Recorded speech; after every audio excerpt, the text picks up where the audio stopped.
সুখবর, আগামীকাল শনিবার বাগদা সকাল 6টা থেকে সন্ধ্যা 6টা পর্যন্ত দুইটা একটি বিশাল আল্লাহ গরু জড়ো করা হবে। যারা আল্লাহ গরুর মাংস সংগ্রহ করতে চান সরাসরি গোছাটি চলে আসবেন। গোছাটি আসলেন দুইটা একটি বিশাল আল্লাহ গরুর মাংস সংগ্রহ করতে পারবেন।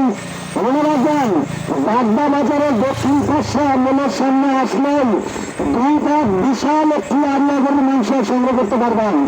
মনে রাখবেন, আগামীকাল শনিবার বাগদা সকাল 6টা থেকে সন্ধ্যা 6টা পর্যন্ত দুইটা বিশাল একটি আল্লাহ গরুর মাংস সংগ্রহ করতে পারবেন। যারা আল্লাহ গরুর মাংস সংগ্রহ করতে চান সরাসরি বাগদা বাজারের দক্ষিণ পাশে চলে আসবেন। বাগদা বাজারের দক্ষিণ পাশে মনের সামনে আসলেন দুইটা বিশাল একটি আল্লাহ গরুর মাংস সংগ্রহ করতে পারবেন। মনে রাখবেন, আগামী